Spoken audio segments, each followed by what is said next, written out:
नमस्कार, आप देख रहे हैं आई इंडिया और मैं हूं डॉक्टर पंकज सिंह गौर। और आज आई इंडिया के स्टूडियो में खास मेहमान आए हुए हैं। आप सभी का परिचय कराते हैं और फिर बात करेंगे कि आज खास बातचीत किस बात को लेकर। तो सबसे पहले आपका परिचय कराते हैं। हमारे इस तरफ खुशतर रहमान साहब हैं, जो प्रांतीय संयुक्त मंत्री प्राथमिक शिक्षक संघ के हैं, और दूसरी तरफ हमारे बाल सरोज चतुर्वेदी साहब हैं। आप जिला मंत्री हैं प्राथमिक शिक्षक संघ के। सभी जानते हैं कि 20 नवंबर से परिषदीय जो विद्यालय हैं उसमें ऑनलाइन हाजिरी जरूरी कर दी गई है, अनिवार्य कर दिया गया है। लेकिन ऑनलाइन हाजिरी गुरुजी को कितनी रास आ रही है और हकीकत में क्या इसका पालन हो रहा है, क्यों नहीं पालन हो रहा है, क्या क्या समस्याएं आ रही हैं शिक्षकों के सामने, इसी बात को लेकर आज चर्चा करेंगे। तो शुरुआत करते हैं खुशतर रहमान से। जानेंगे कि आखिर जो परिषदीय विद्यालय है उसमें जो ऑनलाइन हाजिरी है वो कहां पर उसमें समस्या आ रही है। इससे पहले हम जरा बता भी दें आपको कि उत्तर प्रदेश में अगर बात करें तो यूपी में प्राथमिक और हायर सेकेंडरी के कुल कितने स्कूल हैं ये भी जान लेना जरूरी होगा। 1,58,839 कुल स्कूल हैं। और अगर बात करें परिषदीय प्राथमिक विद्यालय में कुल शिक्षक कितने हैं तो उनकी तादाद 6 लाख के करीब है, जिसमें शिक्षा मित्र भी हैं, अध्यापक भी हैं, अनुदेशक भी हैं। अलग अलग अगर बात करते हैं तो 3,32,734 ये शिक्षक हैं और 1,47,766 शिक्षा मित्र की तादाद है। तो इस तरीके से इतना बड़ा तंत्र और ऑनलाइन हाजिरी जो अनिवार्य की गई है, क्या वाकई में 2 दिन आज हो चुके हैं, उस पर कितना अमल हो रहा है जानने का प्रयास करेंगे। और अमल नहीं हो रहा तो क्यों नहीं हो रहा। तो खुशतर रहमान जी, आपसे जानना चाहेंगे कि राजधानी से सटा सीतापुर जनपद है, यहाँ पर ऑनलाइन जो अनिवार्य की गई है आप लोगों के लिए हाजिरी, क्या उसका पालन हो रहा है, और नहीं हो रहा तो क्यों नहीं हो पा रहा। पहले तो शुक्रिया अदा करूंगा आई इंडिया का कि आज इस मौके पर यहाँ आमंत्रित किया गया और मैं हाजिर हूँ। और दर्शकों को आई इंडिया परिवार की तरफ से मैं बधाई भी दूंगा कि उन्होंने इस मुद्दे को उठाया है और बात पहुँचाने की कोशिश कर रहे हैं। यहाँ तक सवाल है कि ऑनलाइन हाजिरी से हम लोग क्यों विमुख हो रहे हैं या क्यों तैयार नहीं हैं। तो ऑनलाइन हाजिरी का कोई ख़ास विरोध नहीं है। विरोध इस बात का है कि ऑनलाइन हाजिरी से पहले जो व्यवस्थाएं होनी चाहिए उन व्यवस्थाओं को विभाग पूरा कर ले। जो शिक्षकों की ज्वलंत समस्याएं हैं जिन पर एक लंबे समय से संगठन बार बार मांग रखता है, अधिकारियों के साथ बैठकें होती हैं, उनमें निर्णय होते हैं। हमारी एक बेसिक शिक्षा परिषद की जो एक संवैधानिक संस्था है जिसके माध्यम से परिषद के ये विद्यालय चलते हैं, जिनमें निर्णय लिए जाते हैं, उन सबको समाहित करते हुए और उनमें जो तरीका है उस तरीके को एडाप्ट करने के बाद फिर जो चीज़ें लागू की जाएं उनको हम लोग सहर्ष स्वीकार करेंगे। विभाग ने बहुत अच्छा काम किया है, हम स्वागत करते हैं कि उन्होंने 2-2 टैबलेट हम लोगों को उपलब्ध करा दिए हैं। लेकिन सवाल इस बात का है कि टैबलेट उपलब्ध करा देने से हाजिरी संभव नहीं है। वो इसलिए संभव नहीं है कि टैबलेट तब तक नहीं चल सकता जब तक कि हमारे पास सिम ना हो, डाटा ना हो, और सिम हमको अपनी आईडी पर लेना है। सवाल ये पैदा होता है कि अपनी आईडी पर हम आज सिम ले लेंगे और कल हमारा ट्रांसफ़र हो जाए या हमारा प्रमोशन हो जाए तो कोई दूसरा हमारा साथी आएगा तो हमको अपना सिम उसको ट्रांसफ़र करना पड़ेगा, उसको देना पड़ेगा। एक तो ये व्यवहारिक कठिनाई है। दूसरी कठिनाई ये है कि हम सिम जब अपनी आईडी पर लेके चलाएंगे तो टैबलेट तो चूँकि विभाग का है, हमारी अपनी प्रॉपर्टी नहीं है, तो उस टैबलेट पर हेडमास्टर के साथ साथ हेडमास्टर का जो भी स्टाफ है, सहायक है, उसका भी उतना ही अधिकार है जितना हेडमास्टर का अधिकार है। तो जाहिर सी बात है कि हम टैबलेट उसको भी इस्तेमाल करने के लिए देंगे। और अगर कोई किसी तरह की कोई दिक्कत हो जाती है, आपको याद दिला दें, अभी पिछले दिनों हमारे यहाँ एक ब्लॉक है रेउसा ब्लॉक में एक खंड शिक्षा अधिकारी महोदय का जो CUG नंबर था, उससे उनका जो एक कोई टीचर था उससे किसी तरह से कोई एक मैसेज वायरल हुआ या गया कहीं, और उस पर तमाम तरह की बातें हुई। उसके बाद फिर उस टीचर के खिलाफ कार्रवाई हुई और टीचर ही दोषी माना गया। खंड शिक्षा अधिकारी महोदय के खिलाफ जांच चल रही है और जांच चलती रहेगी, कोई निर्णय नहीं होगा, ये हमको मालूम है। यही स्थिति हमारे यहाँ स्कूलों में हो सकती है कि मान लीजिए कि हमने टैबलेट दिया, टैबलेट हमारी आईडी पर लिए गए सिम से चल रहा है, हमारे किसी साथी के साथ, क्योंकि सारे लोग नॉन टेक्निकल हैं, कोई टेक्निकल तो है नहीं, न किसी को ट्रेनिंग दी गई है। अब नॉन टेक्निकल पर्सन जिसमें हमारा साथी शिक्षा मित्र भी शामिल है, अनुदेशक भी शामिल है, हमारे शिक्षक भी शामिल हैं, अगर किसी से त्रुटि से कोई वो हो जाए, कोई गलती हो जाए और कोई मैसेज चला जाए जो अच्छा ना हो या जिसको विभाग ना वो करता हो, तो हेडमास्टर कैसे ये प्रूफ करेगा कि उस समय किसके हाथ में टैबलेट था और किससे ये त्रुटि हुई? जाहिर सी बात है कि हेडमास्टर पर ही सीधे तलवार लटकेगी और वो कार्रवाई को झेलेगा। दूसरी एक चीज़ हम ये कहना चाहते हैं कि हमारी छोटी छोटी तमाम सारी समस्याएं ऐसी हैं जिन पर विभाग ध्यान नहीं दे रहा। जैसे हाफ डे लीव का मसला है, जैसे प्रतिकर अवकाश का मसला है, जैसे और दूसरी चीज़ें हैं, हमारे जो पदोन्नति होनी चाहिए, हमारे ट्रांसफ़र होने चाहिए, हमको समय से चयन वेतनमान मिलना चाहिए, हमको समय से प्रोन्नत वेतनमान मिलना चाहिए। इन मुद्दों पर किसी तरह की कोई कार्रवाई नहीं हो रही। हम जब कभी बात करते हैं हाफ डे लीव की तो हमसे कहा जाता है, विभाग कहता है कि आपको देना ही है, जबकि हमारे EHRMS पोर्टल पर, हमारे अकाउंट पर वो ऑप्शन शो करता है। लेकिन अगर उसको हम अप्लाई करें तो खंड शिक्षा अधिकारी महोदय हमारे रिजेक्ट कर देते हैं कि नहीं, आपको दे नहीं, आप हाफ डे नहीं ले सकते। मान लीजिए, क्योंकि टीचर जो है, टीचर अलग अलग आयु वर्ग का है जो स्कूलों में तैनात है। नवयुवक भी हैं और ऐसे साथी भी हैं जिनको साल 6 महीने के बाद रिटायर भी होना है, और अवस्था के हिसाब से शारीरिक समस्याएं हर इंसान के साथ होती हैं। अब मान लीजिए कि हम स्कूल पहुँचे और कोई समस्या हमारे साथ हो गई या हमारे परिवार में हो गई, हमारे बच्चे के साथ हो गई, और हम चाहते हैं कि स्कूल से हम बच्चे को अपने लेके हॉस्पिटल पहुँचें या उसको दिखाएं या हम खुद अपने को दिखाएं, तो हमको हाफ डे लीव नहीं मिल रही है। या तो हम पूरे दिन की छुट्टी लें या हम एब्सेंट हो जाएं। हम अगर छोड़ के स्कूल चले गए और कोई आ गया चेक करने तो हम एब्सेंट हैं, हम स्कूल मौजूद थे लेकिन एब्सेंट। तो इस तरह की जब तक के समस्याओं का निदान न कर दिया जाए तब तक के ये व्यवस्था व्यवहारिक नहीं हो सकती। दूसरे ये कि ऑनलाइन जो इसका सिस्टम है ये इसलिए और भी अच्छा नहीं है। शहरों में तो ये व्यवस्था हो सकती है जहाँ पर लाइट की अच्छी व्यवस्था है, जहाँ पर नेटवर्क रहता है, जहाँ पर आवागमन के साधन हैं, लेकिन हम जिस परिवेश से आते हैं, हम जहाँ जाते हैं, तो हमारे ना तो रास्ते अच्छे हैं, ना हमको लाइट मिलती है, ना हमको उस तरह का परिवेश मिलता है। कई अभी अगर एक दिन आंधी आ जाए तो मालूम हुआ 1 हफ्ते के लिए लाइट गोल, गाँव में लाइटें नहीं हैं, तो हम उस टैबलेट को रिचार्ज कहाँ से करेंगे? हम ऑनलाइन वो तो इसका भी निदान होना चाहिए। विभाग को बताना चाहिए कि अगर किसी वजह से आपका टैबलेट नहीं चलता है, रिचार्ज नहीं होता है, या आप किन्हीं कारणों से आप 1 आध दिन लेट हो जाते हो, तो आपके खिलाफ कोई एक्शन नहीं होगा, बल्कि आपके साथ ये संपत्ति रखी जाएगी। इस तरह की चीज़ें आने से पहले हम लोग थोड़ा सा सशंकित हैं। बिल्कुल। तो देखिए, ऑनलाइन हाजिरी को लेकर जो दिक्कतें आ रही हैं, वो पहली दिक्कत ये आ रही है कि जो टैबलेट तो दो उपलब्ध करा दिए गए मान लीजिए, और चूंकि आप प्रधानाध्यापक हैं, आपका कहना है कि जो हाजिरी उससे प्रधानाध्यापक लगाएंगे तो सहायक अध्यापक भी लगाएंगे, और उसका कहीं दुरुपयोग होता है तो उसका जिम्मेदार कौन होगा? और ऐसे में जो ग्रामीण परिवेश है, खासकर ग्रामीण इलाका है जहाँ पर बहुतायत में प्राथमिक और जूनियर हाई स्कूल हैं, वहाँ पर अगर वहाँ लाइट नहीं पहुँचती है या नेटवर्क नहीं आता है तो वो टैबलेट किस काम के? तो ये तमाम दिक्कतें हैं व्यवहारिक रूप में, अभी फिलहाल ये रास नहीं आ रही है। इसकी हकीकत भी जानेंगे, ये कितने % हाजिरी 2 दिनों में अध्यापकों ने लगाई है, इसको भी बताएंगे। दूसरी तरफ आप सहायक अध्यापक हैं जी, तो देखिए, एक प्रधानाध्यापक का जो दर्द था वो आपने सुना।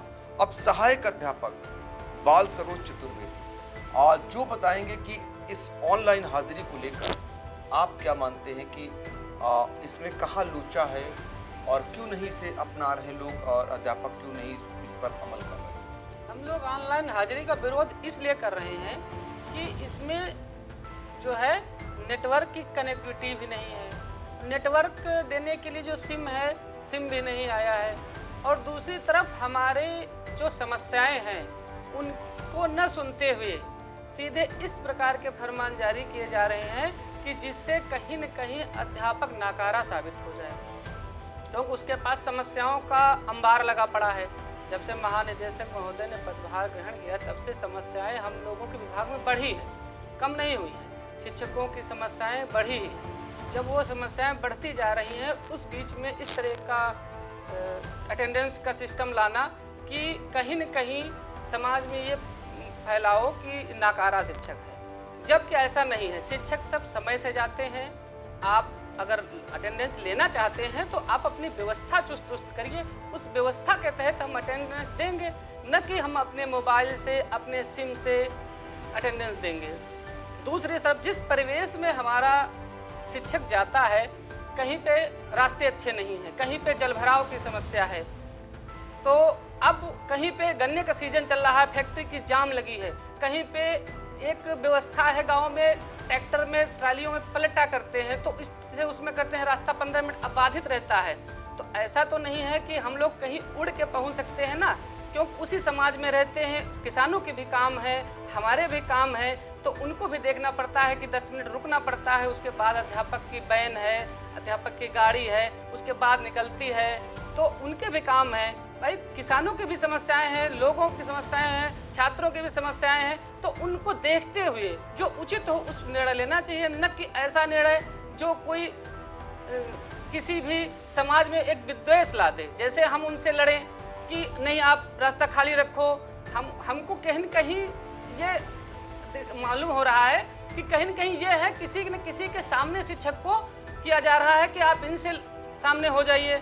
या दूसरी तरफ व्यवस्था इस प्रकार की होनी चाहिए, पूरे समाज का हित देख करके बात होनी चाहिए कि किस परिवेश में जा रहे हैं, क्या व्यवस्था है, उस हिसाब से उसमें ये होना चाहिए कि अगर आप 10 मिनट लेट हैं, 15 मिनट लेट हैं, तो उस पर क्या होगा, हर तरीके की उसके शासनादेश। अच्छा ये बताइए ऑनलाइन जो हाजिरी है जी, इसमें क्या आप अगर 9 बजे के बाद हाजिरी लगाते हैं तो क्या दिक्कत होगी?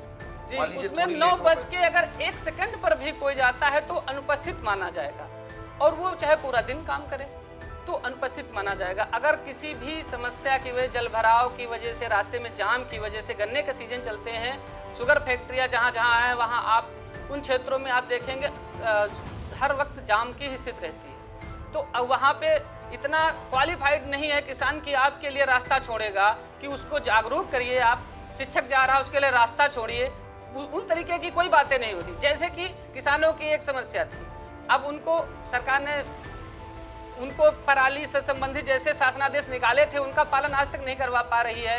किसानों से बात संवाद नहीं कर पा रही है। अभिभावकों से बात करने के लिए हम लोग बात करके समस्या का समाधान निकालते हैं, लेकिन हमारे पर ही तलवार लटकाई जा रही है कि जो है आप इस टाइम पहुंचिए और अपने ही मोबाइल से इससे करिए। अब व्यवस्था बनाइए, हमारी व्यवस्था सुनिए, हमारी बात सुनिए, उसमें अगर हम बात मेरी गलत है, सही है, उस पर वार्ता करिए, हमारे शिक्षक संगठनों से वार्ता करिए, फिर कोई नियम आप लाइए। बिल्कुल, तो उसका हम मैं समझ गया, आपकी बात को मैं समझ गया।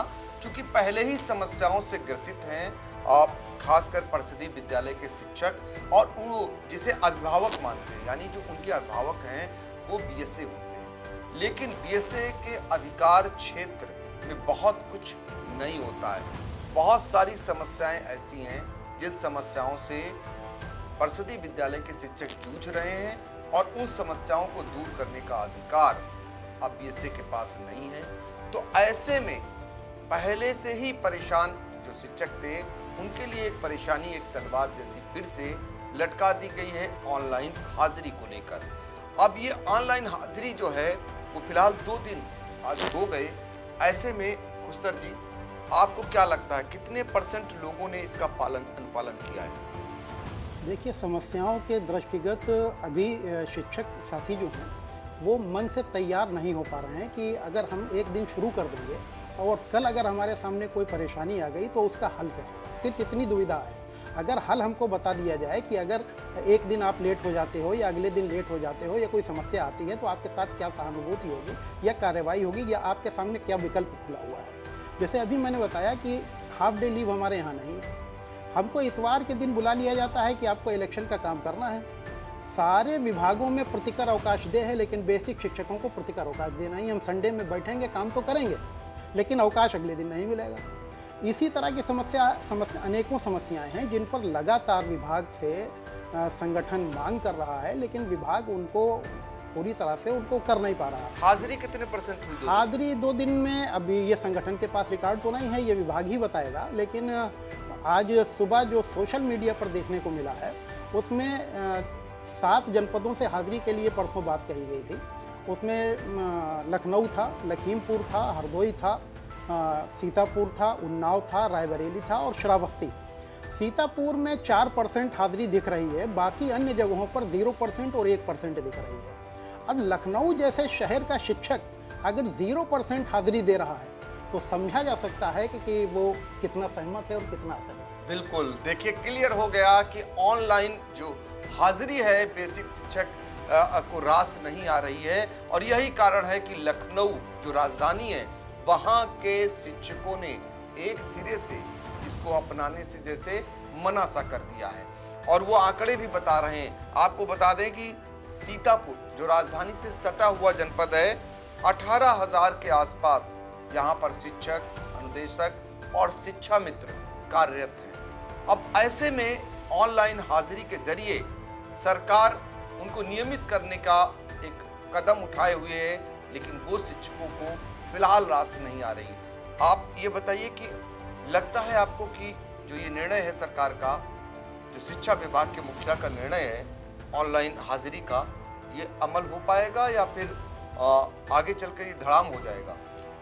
ये शिक्षा विभाग का जो निर्णय है, ये पहली बात है कि परिषद के द्वारा निर्णय अगर लिए जाते, हमारे संघ के प्रतिनिधि बैठते, उसमें जो परिषद के सदस्य हैं बैठते, उसमें निर्णय लिए जाते हैं, तो उसमें निर्णय की रहती है कि ये निर्णय चलेगा। लेकिन जब ये एक तरफा निर्णय लिए जाएंगे तो ये चल पाना बड़ा मुश्किल लग रहा है। देखिए, अब ये भी आशंकाएं, और जिनको इस पे अमल करना है वो खुद आशंका जताने लगे हैं कि ऑनलाइन हाजिरी आगे चलकर ये चल नहीं पाएगी, और शुरुआती दौर में ही ये लड़खड़ा रही है, बुरी तरह लड़खड़ा रही है। चूंकि जो आंकड़े बता रहे हैं वो 4% सिर्फ ऑनलाइन हाजिरी अब तक हो पाई है।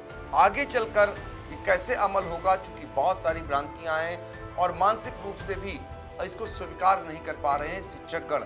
और चूंकि जो खामियाजा है, हम जानना चाहेंगे, कुछ विद्यालय ऐसे होते होंगे जैसे आपने बताया कि विद्यालय को 2 टैबलेट मिले हैं, जी कुछ विद्यालय ऐसे होते होंगे जहाँ पर 5-7 अध्यापक होते होंगे, जी। उनके सामने कैसे वो हाजिरी लगाएंगे जब समय का है कि कुछ ही लेट, अगर मिनट भी लेट हो गया, और 5, मान लीजिए एक स्कूल में 5 अध्यापक हैं और वहाँ 2 सिर्फ टैबलेट हैं, तो 3 और बच गए हाजिरी लगाने की। जी, उसके और लिए नेटवर्क अगर थोड़ा सा दिक्कत कर गया तो कैसे हाजिरी लगाएंगे? उसके लिए कहा यह जा रहा है कि शिक्षक अपने मोबाइल से हाजिरी भेजे और हेडमास्टर उसको प्रमाणित करे ऐप पर जाकर। एक चीज़ मैं यहाँ जो ऐड करना चाहूँगा कि हम लोग जैसे ऑनलाइन अवकाश ले रहे हैं और पिछले काफ़ी समय से ले रहे हैं, उसमें भी नियम है।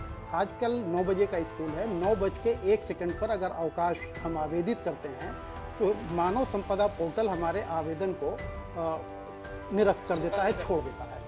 या कभी ऐसा भी होता है कि सुबह के टाइम कंजेशन की वजह से या नेटवर्क प्रॉब्लम की वजह से मान लीजिए कि मानव संपदा पोर्टल नहीं चल रहा है और हम अपनी बात को जो हमारे विभागीय ग्रुप हैं उसमें रखते हैं कि सर आज नेटवर्क नहीं है, इस वजह से हम ऑनलाइन आवेदित नहीं कर पा रहे हैं अवकाश को, और हमारे अवकाश को कंसीडर कर लिया जाए।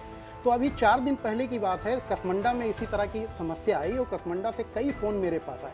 तो कसमंडा के बीओ साहब का सीधे ये कहना था कि या तो आप ऑनलाइन अवकाश भेजिए या आप स्कूल पहुंचिए, इसके अलावा कोई रास्ता नहीं है, हम कुछ नहीं जानते कि आपका नेटवर्क चल रहा है या नहीं चल रहा। तो समस्या यहाँ आती है, जब हम हाजिरी लगाएंगे और उस दिन अगर नेटवर्क फेल होगा या ऐप फेल होगी, क्योंकि पूरे प्रदेश का, जैसा कि अभी आपने बताया, करीब 6-6.5 लाख लोगों को, टीचर्स को, शिक्षकों को, अनुदेशकों को, शिक्षा मित्रों को हाजिरी लगाना है, उस वक्त जो बर्डन ऐप पर पड़ेगा और ऐप क्रैश होगा तो उसके बाद की स्थिति क्या होगी। यही तो हम लोग कह रहे हैं कि इसको तो क्लियर कर दीजिए कि किन्हीं कारणों से या 9:01 पर 9:01 पर हम स्कूल के कैंपस में दाखिल हो गए तो 1 सेकंड भी क्या हमको अनुपस्थित दर्शाएगा?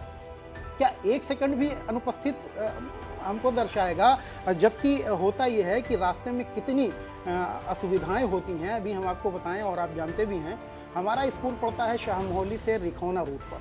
पिछले 1.5 साल से शाहमोहली से लेके और उधर धोंधी तक सिर्फ कंक्रीट पड़ा हुआ है। हम लोग कैसे निकल के जाते हैं वो हम लोग समझते हैं। डेली टायर फटता है, डेली एक्सीडेंट होता है, डेली कोई ना कोई समस्या होती है। अभी नवंबर, आज 21-22 तारीख हो गई, 21 तारीख हो गई, दिसंबर में भी कोहरा पड़ेगा। और आप जानते हैं कि जैसे जैसे कोहरा, ये तराई का क्षेत्र है, और जैसे जैसे सर्दी बढ़ेगी, कोहरा बढ़ेगा, तमाम तरह की परेशानियां होंगी, एक्सीडेंट्स होंगे और समस्याएं होंगी। तो उस कंडीशन में करना क्या है? एक चीज़ और मैं आपको ऐड करा दूँ, याद आ गया, अभी 1-1.5 महीना पहले मैं स्कूल जा रहा था। नेपालापुर चौराहे पर एक साइड में भीड़ थी। खैर मैंने गाड़ी रोकी, मैंने पता किया क्या हुआ, तो मालूम हुआ कि एक्सीडेंट हुआ। तो मैंने पूछा कौन है, कहाँ के हैं, तो मालूम हुआ हमारे हरगांव ब्लॉक के एक टीचर। अब देखिए, हम जा रहे हैं, हमको मालूम है कि हमारा साथी है, उसकी दोनों टांगें नीचे से टूट गई, ट्रक से एक्सीडेंट मोटरसाइकिल का हुआ। हम कैसे उसको छोड़ के अपने स्कूल जा सकते हैं? इंसानियत भी तो है। हम या तो एब्सेंट हों या छुट्टी लें, और या उसको वैसे ही तड़पता हुआ छोड़ के हम अपनी ड्यूटी पर निकल जाएं। तो सामाजिकता, इंसानियत, ये तमाम चीज़ें हमको घेरे हुए हैं, और उसके साथ साथ हम नौकरी भी कर रहे हैं। हमारा अधिकांश नहीं बल्कि 100% टीचर कभी जानबूझ के ये कोशिश नहीं करता है कि वो लेट हो जाए या अपना काम न करे। जैसे एक निपुण लक्ष्य का हमको टारगेट दिया गया, अब इसको समझा जा सकता है।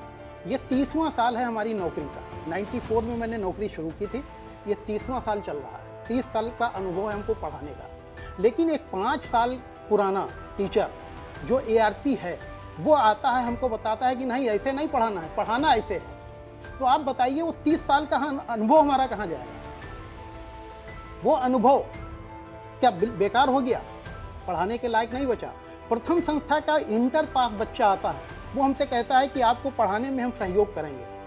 30 साल का अनुभव लिए हुए हैं हम, TET पास करके आए हैं, B.Ed करके आए हैं, BTC करके आए हैं, सेवारत शिक्षण अनेकों किए हुए हैं। इसके बावजूद वो प्रथम संस्था का बच्चा आता है जो इंटर पास है, और वो हमसे कहता है कि नहीं हम सहयोग करेंगे, हम आपको बताएंगे कैसे पढ़ाना है। तो ये जो तमाम समस्याएं हैं। अच्छा, ये जो समस्याएं हैं, तो क्या आपके जो BSc हैं, आप बहुत सारी समस्याएं आप गिना रहे हैं, उनके स्तर पर ये सॉल्व हो रही है, नहीं हो पा रही? देखिए, 30 साल का हमको इस बेसिक शिक्षा में अनुभव है, और 30 साल में हमारा संपर्क भी कार्यालय से भी रहा और स्कूलों से भी रहा, और तमाम अधिकारियों से भी हम परिचित रहे। तो बहुत परिवर्तन आया है। पहले जो छोटी छोटी हमारी समस्याएं होती थी, जो चीज़ें होती थी, उनको हम लोग ठीक तरह से अपने साहिबान को बता के और उसका निराकरण करा लेते थे। अब बहुत परिवर्तन आ गया है, और हमारी छोटी छोटी समस्याएं भी जो हैं वो निस्तारित ज़िला स्तर पर नहीं होती, और जब हम समझा भी पाते हैं अपने अधिकारियों को, तो वो कहते हैं कि ठीक है, इसको आप रख दीजिए, हम मार्गदर्शन के लिए शासन को भेज देंगे। और शासन को जहाँ मार्गदर्शन के लिए हमारा कोई प्रकरण गया, इसका मतलब कि वो प्रकरण ख़त्म हो गया। जैसे 30 साल में अभी तक मुझे याद नहीं है कि हमारे किसी साथी को जनपद सीतापुर में प्रोन्नत वेतनमान का लाभ मिला हो, जबकि कोर्ट ने, माननीय हाई कोर्ट ने कई साल पहले जो 20% प्रोन्नत वेतनमान देने का शासनादेश था, उसको क्वैश किया जा चुका है। तो क्वैश करने के बाद कम से कम विभाग को उस पर निर्णय लेना चाहिए था कि जैसे माध्यमिक के साथियों को, शिक्षक साथियों को हमारे प्रोन्नत वेतनमान मिलता है, तो बेसिक को क्यों नहीं?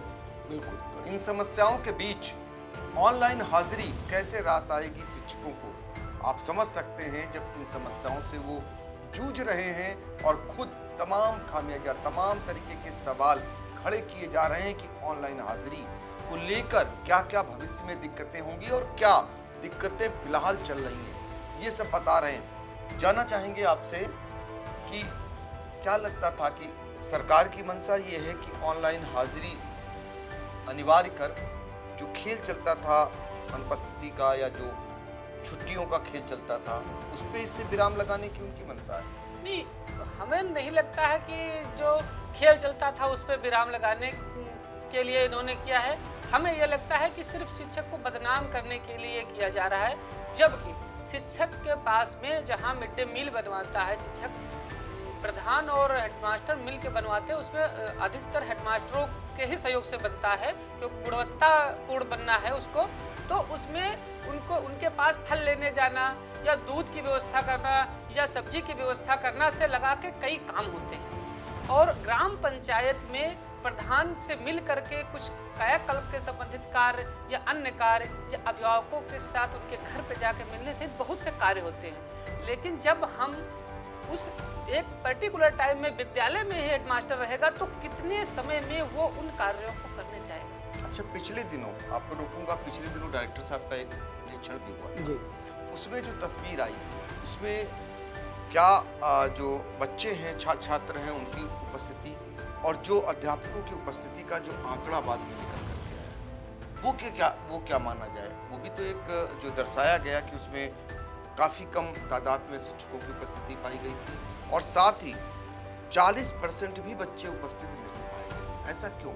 जी, उसकी कई वजह हैं। वजह ये है कि विभाग तो हमारा ये चाहता है कि हम परिषद को कॉन्वेंट बना दें, लेकिन जो शहरी इलाके के जो अभिभावक हैं उनकी और जो हमारे ग्रामीण क्षेत्र के अभिभावक हैं उनमें ज़मीन आसमान का फर्क है। उनकी बुनियादी ज़रूरतें भी अलग अलग हैं। शहरों में जो ज़रूरत है वो अलग तरह की है, देहातों में जो ज़रूरत है वो अलग तरह की है। बहुत सारे मौके ऐसे आते हैं जब बच्चे ही काम करते हैं खेतों में जाकर और उससे उनका परिवार कहीं ना कहीं लाभान्वित होता है। जैसे कि आजकल गन्ना कट रहा है, गन्ना कटाई में बच्चा ही जा रहा है और बच्चा जब जाता है और हम लोग किसी के दरवाजे पर पहुंचते हैं या फ़ोन भी करते हैं तो साफ हमको जवाब यही देता है कि ऐसा है मास्टर साहब, जब हमारा ये काम हो जाएगा बच्चा तभी आएगा, उससे पहले बच्चा हम भेज नहीं पाएंगे। ये तो बच्चों की बात, ये बच्चों की शिक्षक की शिक्षक हम नहीं समझते कि शिक्षक कहीं अनुपस्थित होता है जानबूझ के।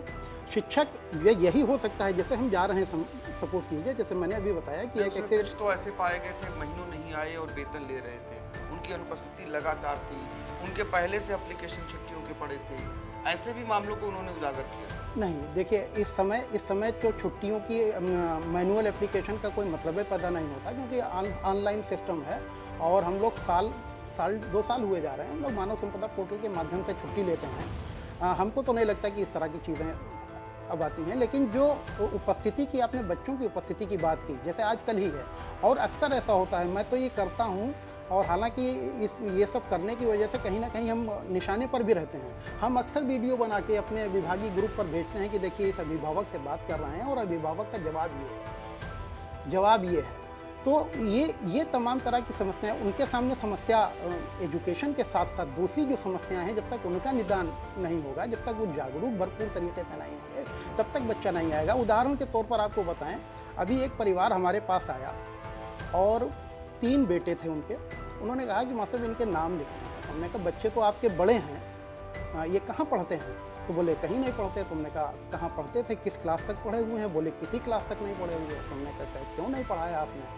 तो उन्होंने बताया कि हम अपनी रोज़ी रोटी के सिलसिले में कभी 6 महीने यहाँ रहते हैं, कभी वहाँ रहते हैं, कभी वहाँ रहते हैं। तुमने कहा आप रहने वाले कहाँ के हैं? बोले रहने वाले इसी ग्राम पंचायत के हैं। तुमने कहा फिर आप फिर चले जाएंगे? तो उन्होंने नहीं, अब परिवार हमारा यहीं रहेगा, आप नाम लिख लीजिए। बहुत इंटरेस्टिंग है, मैंने एक बच्चे का नाम अकॉर्डिंग टू एज क्लास 3 में लिखा, एक का 5 में लिखा, एक का 8 में लिखा।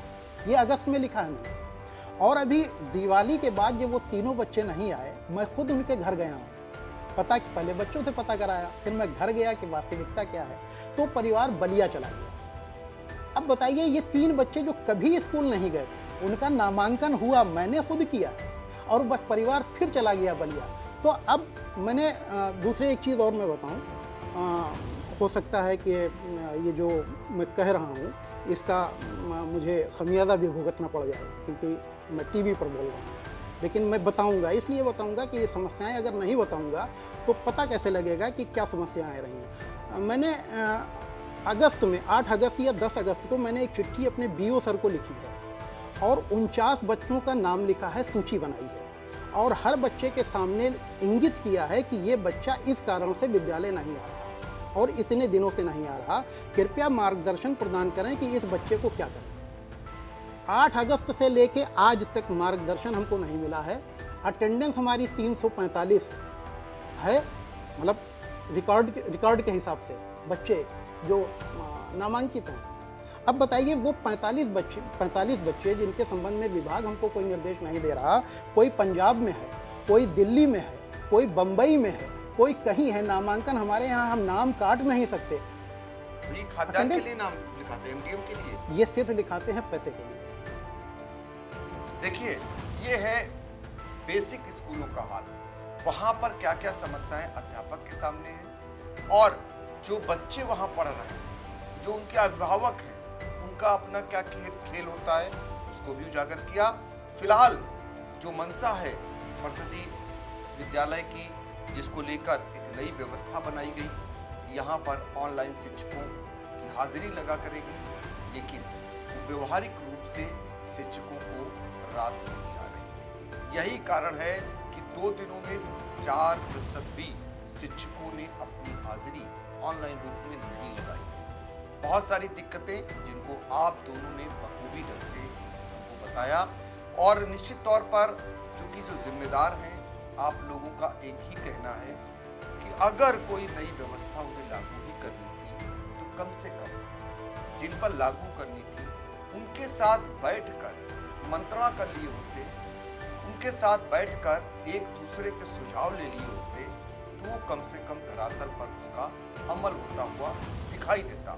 लेकिन आज जो स्थिति है वो फिलहाल परिषदीय स्कूलों में ऑनलाइन हाजिरी शिक्षकों को किसी भी कीमत पर स्वीकार होती हुई नहीं दिखाई दे रही। आज के लिए इतना ही। तो खुशतर रहमान साहब और बाल सरोज चतुर्वेदी जी, आप दोनों का बहुत बहुत शुक्रिया। बहुत शुक्रिया। हो गया? इस पे करते क्या?